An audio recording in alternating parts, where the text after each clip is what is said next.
क्रांती news, आवाज सर्वसामान्यांचा।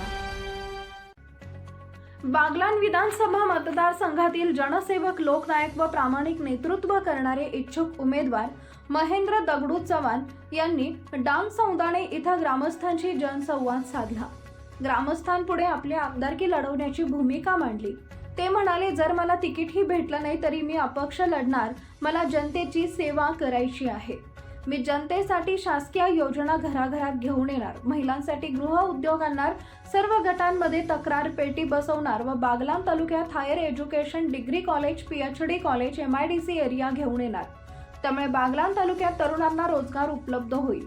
जे मुलं DTED, B.Ed, engineering, BE, civil degree घेऊन घरी बसलेले असतील त्यांना या कॉलेजमध्ये नोकऱ्या देणार। अशा शाळा आणणार की त्या शाळेत SC, ST, NT, OBC यांना ज्या शासनाकडून सवलती आहेत त्या सवलती मी मराठा समाजातील मुलांना सुद्धा देणार व शेतकऱ्यांसाठी शासनाच्या निधीतून फवारणीचे औषध, बी बियाणे, शेती अवजारे जे शेतकरी मायबापासाठी लागतं ते सरकारच्या दारातून उपलब्ध करून देणार।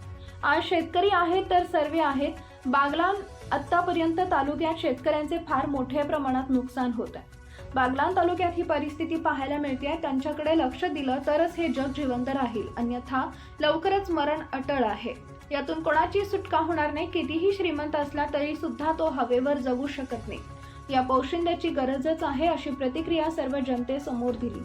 तसेच महेंद्र दगडू चव्हाण यांनी डांग सौंदाणे इथं मेडिकल जनरल स्टोअर्स ओपनिंगच्या शुभ मुहूर्तावर भेट देऊन एका आईचं पाय धरले आणि म्हटले की आई, तुझ्या नावातच सामर्थ्य आहे। तुझा आशीर्वाद भेटू दे व तुझ्या मुलाला बागलाणचा जनसेवक बनू दे, असा मला आशीर्वाद दे। इतरही बऱ्याच ठिकाणी भेटी दिल्या, तिथेही एकच सूर बाहेर आला की आम्हाला आता नवीनच अभ्यासू। त्यातल्या त्यात दिंडोरी लोकसभा मतदारसंघातील खासदार भगरे सरांसारखा जर शिक्षक उपलब्ध झाला तर आमच्या मुलांचं कल्याण होईल, अशी भावना मतदारांनी व्यक्त केली आहे। म्हणून दिंडोरी लोकसभा प्रमाणेच बागलाण विधानसभा मतदारसंघात भगरे सरांची पुनरावृत्ती महेंद्र दगडू सरांच्या माध्यमातून होणार हे मात्र निश्चित, अशी भावना जनतेतून बोलून दाखवली आहे।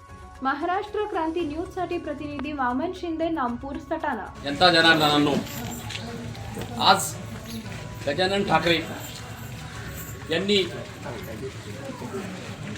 सेवाभाव काय असतो त्या निमित्ताने मेडिकलचं या ठिकाणी उद्घाटन केलेलं आहे। सर्वात महत्त्वाची बाब म्हणजे त्यांच्या आईंचं नाव या मेडिकलला दिलेलं आहे आणि आईंच्या नावामध्ये फार असा पवित्र शब्द आहे। तो पवित्र शब्द म्हणजे भागीरथी, म्हणजेच गंगा नदी।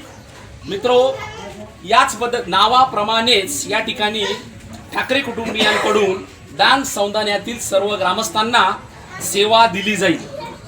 जशी गंगा वाहते, स्वच्छ वाहते, नितळ वाहते, तशीच सेवा या ठिकाणी आरोग्याच्या दृष्टीने ठाकरे कुटुंबियांकडून दिली जाईल। आज त्यांनी एक चांगलं काम या ठिकाणी करण्याचा ते प्रयत्न करतायत। असो, चव्हाण कुटुंबियांतर्फे व माझ्या सर्व 11 संघटनांतर्फे मी त्यांना हार्दिक शुभेच्छा देतो आणि आईंचं धन्यवाद मानतो की आईंनी हा अतिशय छान असा या मेडिकलचा उद्घाटन प्रसंगी मला बोलवलं, त्याबद्दल मी त्यांचं धन्यवाद व्यक्त करतो। अशाच नवनवीन बातम्या पाहण्यासाठी आमच्या महाराष्ट्र क्रांती न्यूज या YouTube चॅनलला लाईक करा, सबस्क्राईब करा आणि बेल आयकॉनला प्रेस करा।